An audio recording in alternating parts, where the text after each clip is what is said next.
Hello, people. Thank you for joining me in the Fassst Lane. You know what this is. Let me set up your legendary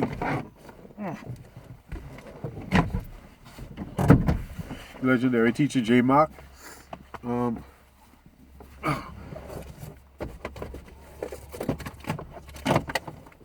got all the tissues I had. Now I don't have one. Oh goodness. Anyway, you know what it is. I'm here to discuss some of my dreams, but the point is that it helps you spot witchcraft activities in your life, be it a real waking life and in your dream world, the dream life. Anyway, I glossed over this one, but anyhow, this is August 18, 2019. It's Sunday.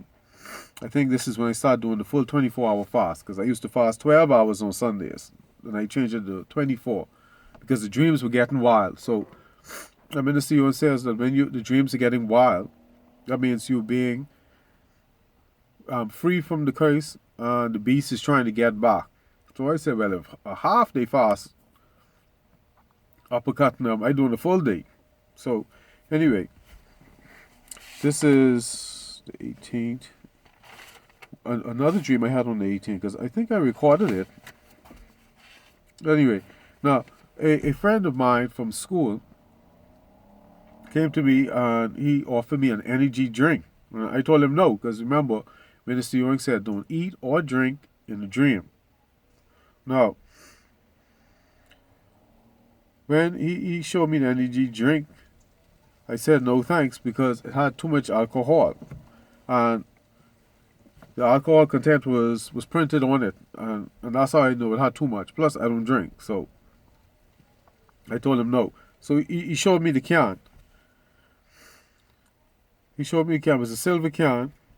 It had the alcohol content on it, and I also pointed out to him the caffeine content, which was sky high, which is another reason why I didn't drink it. Because if the alcohol dulls your senses and the caffeine stimulates your nervous system, that right there causes confusion. That's a red flag right there. So I had to rebuke that also. But anyway, I told him no thank you. And a soldier appeared and politely told us to move, ask us to move from the side of this huge building we were near. So we went about our business. He went this way, I went my way. And later on he came back and thanked me for pointing out the caffeine content. He didn't mind the alcohol, but the caffeine was too much. Well, anyway, I had a second dream. This is after I got up.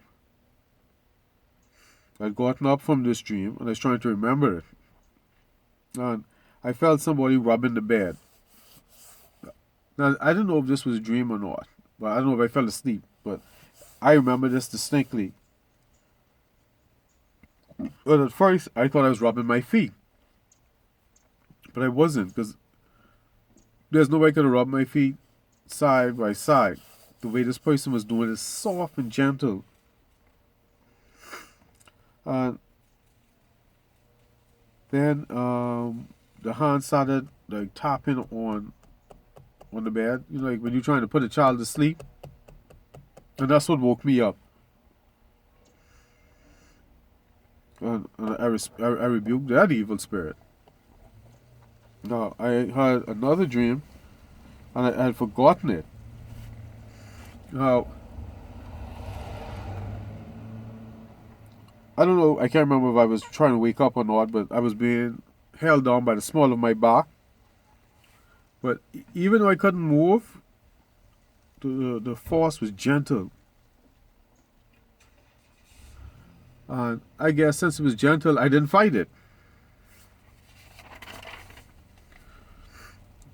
Then I needed to use the bathroom. For real, in the real world. And I tried to get up, and I couldn't. Now, while I was trying to get up to use the bathroom, I was having sex, but with nobody. And I was like, what the hell is this? And that woke me up. So I tried to get up, And I remember this dream very well. This is when I realized the beast isn't playing. I tried to get up, and then the weight on my back got heavier and heavier, and I got pinned. But I had to use the bathroom. And I tried to get out of the bed. I'd move my right leg to get out of the bed, my body, and I was pinned on by my pelvis. And anyway, I was able to pull myself out of the bed with my arms. Then I was able to roll off the bed. And then I was being held by my left ankle. And I had to fight to get go. But I was kicking with my other foot. And I was trying to figure out what. It was so confusing that I didn't know if I was awake or asleep. But anyway, when I did come to, I had to get up off the ground to go to the bathroom.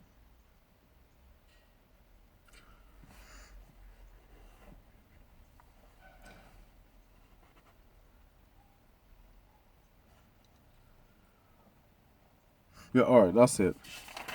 And of course, it was being ripped from my mind. I realized that while I was fighting to get up.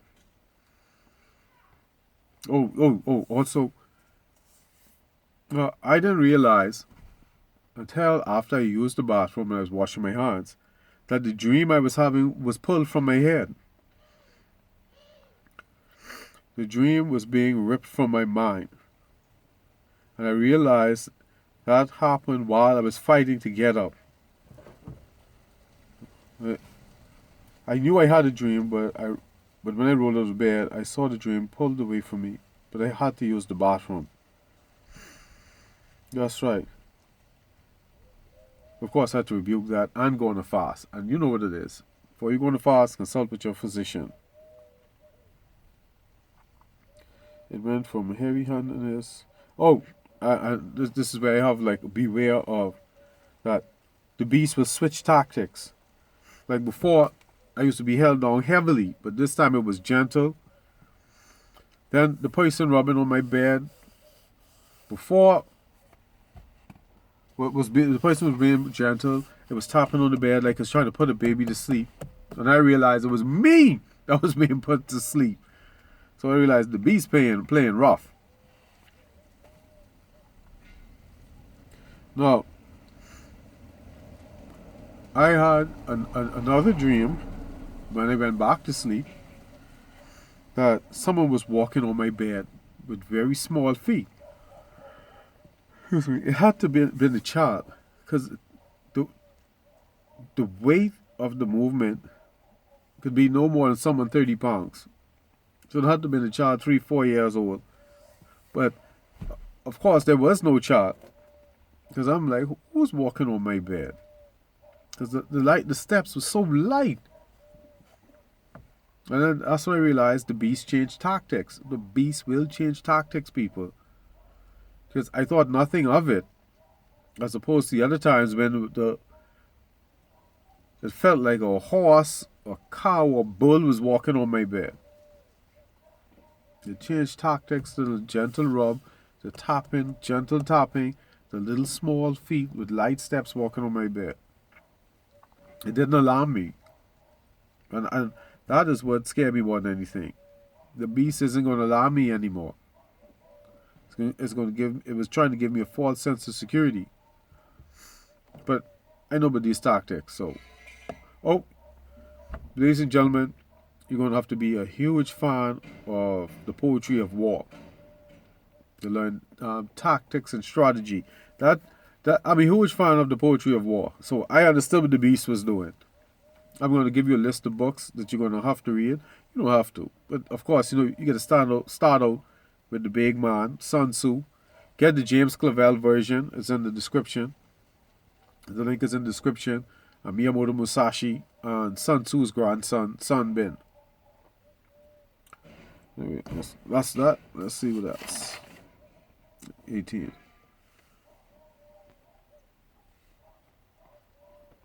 Alright, I can't remember. Okay, 18. This thing is mixed up. Please forgive me. 18, 20, 20. Alright, now we're on August 28th, 2019. I was watching war games on a mountain with soldiers. Then it went to snow and white camo, and I was asked to join, and I did willingly and enjoyed it.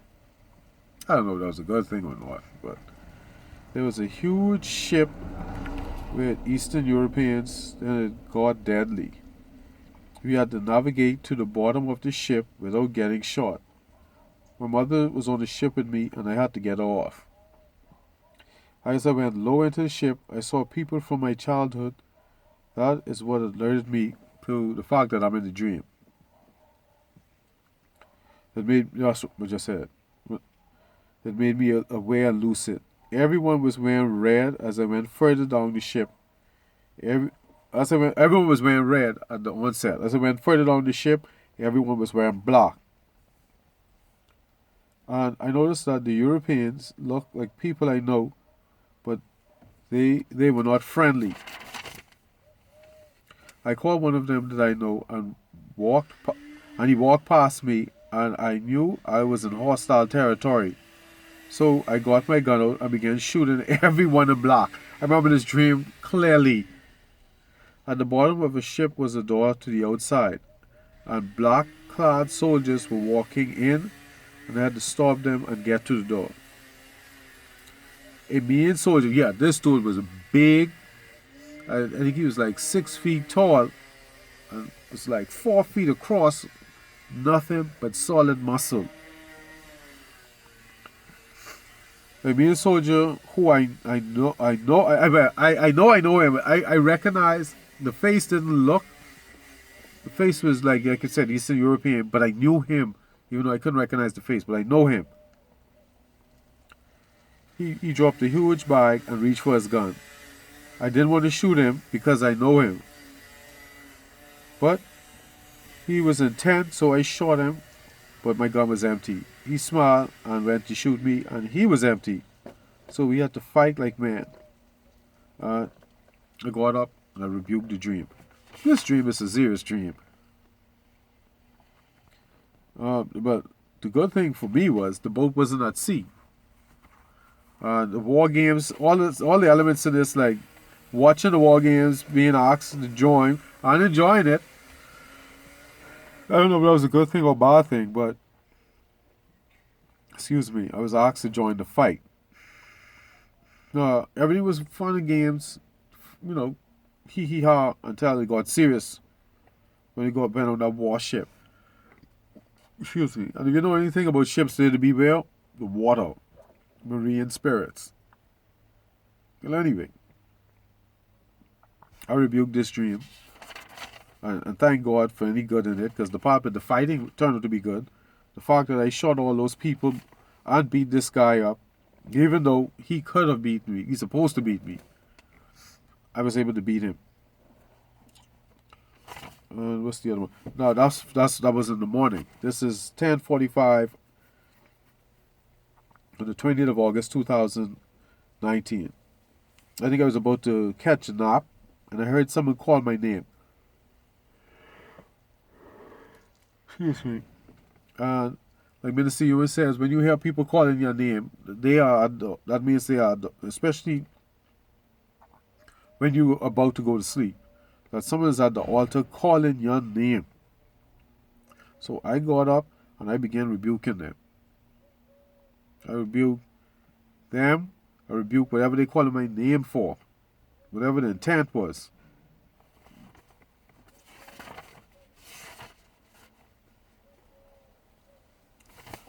All right, that's that. Thank you for joining me. Don't forget, be legendary. I'm out.